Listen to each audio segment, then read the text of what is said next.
On this channel, I like to inform and entertain, and I like to keep things light. It's not that I don't have strong political views, but life is more than politics, and I like to contribute to the non-political side of things and not alienate half of my audience. Of course, since my channel is about Germany, it's inevitable that I will sometimes need to cover some of the darker chapters of the country's history. But when I do, it's always to examine the facts as dispassionately as I can. But this past week has seen a series of events that are deeply troubling, and I can't ignore them. When white supremacists start marching under the banner of Germany's most notorious genocidal dictatorship, it becomes an issue I have to speak out on. In the past, I have often seen words like Nazi and fascist being used indiscriminately to mean anyone whose political views are more right-wing than mine, or even anyone who won't let me do what I want to do, and that has always irritated me. But when you proudly carry the Nazi swastika, shout Nazi slogans and venerate Nazi leaders, you can't claim not to be a Nazi. And yes, I have also seen mindless violence being carried out by members of the extreme left. But when you proudly carry the Nazi swastika, shout Nazi slogans and venerate Nazi leaders, and when you physically attack, maim and murder in broad daylight those who oppose you, you cannot claim the moral high ground. It's not possible to overstate the seriousness of this situation. Even Jeff Sessions, one of the most right-wing members of the Senate, immediately condemned the hit-and-run killing in Charlottesville as an act of domestic terrorism. That is how blatant this is. There is no room for debate here. The alt-right is now firmly on the road that the Nazis were on 90 years ago, and it's a road that ultimately led to the systematic murder of millions of innocent people, the economic ruin of the country, and a war which reduced half the continent to a pile of smoking rubble. Now, I don't actually think that in this remake of the Third Reich, the alt-right movement is playing the part of the actual National Socialist German Workers' Party, the Nazi Party itself. I think they're playing a related but slightly different role. It was a question posted on Reddit that got me thinking. Why did Germany allow the Nazis to create a paramilitary organisation? That prompted me to do a little background reading on the paramilitary wing of the Nazi Party, the Sturmabteilung, the SA. I don't know about you, but I always thought of the SA as being an integral part of the Nazi Party itself. And at first, it was. It had its origins in the practice of the time for political parties to have their own security staff in order to prevent violence at their conferences and rallies. The Nazi Party was briefly banned in 1924. By the time it reformed the following year, the SA had kind of taken on a life of its own.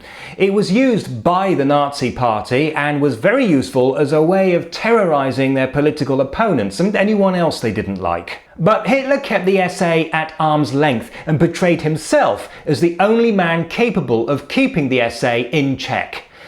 Bear that in mind when you hear the likes of Steve Bannon apparently criticising the alt-right. The SA was basically a group of thugs that liked dressing up in uniforms, parading with torches and punching Jews and communists. But they didn't all agree on everything, and they didn't even agree with everything the Nazi Party did. In fact, in many ways, they were more extreme than the party. And this, I think, is where the alt-right is now. It's not the Nazi Party, it's the SA. It's not one single thing, but a loose confederation of extreme right-wing groups with very slightly different agendas, all united chiefly by certain core beliefs. The Charlottesville rally was framed as a protest against the removal of a statue, but of course that's not what it was. It was, in fact, an attempt to unify these different factions in a common cause. The organisers actually called it Unite the Right. That is literally what they were hoping to do. The SA helped Hitler to power, but not always on the SA's terms.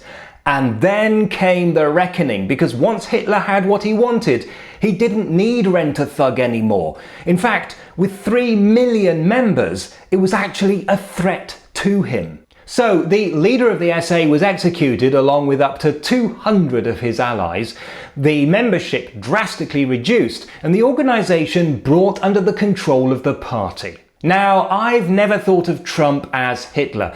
I don't think he is deliberately supporting the Nazis. Either he is incredibly stupid and is genuinely trying to appear neutral and is just unaware of the issues, or he's being threatened. Now, I don't know which is worse, but I'm pretty sure that he is just a patsy. So if you want to know who the Hitler really is in this case, I suggest you ask yourself who is actually capable of manipulating, using and then emasculating the alt-right. That's certainly not Trump. In fact, he is more likely to be destroyed by them. His poor political skills and his Jewish son-in-law make him ultimately disposable. This is all worrying enough, but it gets worse.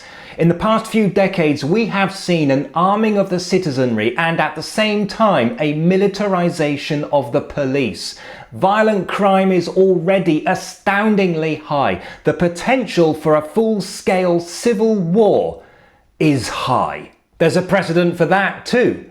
Battles between communists and Nazis ensured that the run-up to the July 1933 election was the most violent election campaign in Germany's history, with 300 deaths, most of them at the hands of the SA. If this were to happen in today's US, I fear it could be far bloodier. But there is some good news, because there are some important differences. In the 1920s, democracy was a brand new thing in Germany. The country's economy was in ruins and the Nazi Party had huge support. By contrast, the US has a long-established system of checks and balances. They may not be perfect, but so far they have ensured that the president has failed to do most of the things that he said he would. And the extremist right-wing faction doesn't have wide support even within the party. Whatever you may think of the Republican Party, senior Republicans have publicly expressed their horror over Charlottesville, unequivocally condemned the alt-right, and called on the president to do the same. This isn't the Nazi Party of 1933. Now, I don't know what we should do now, but I do think there is still hope. My one suggestion is this. Remember that the alt-right is many different groups trying to unify. If you can find a way to exploit their differences, you may be able to slow them down.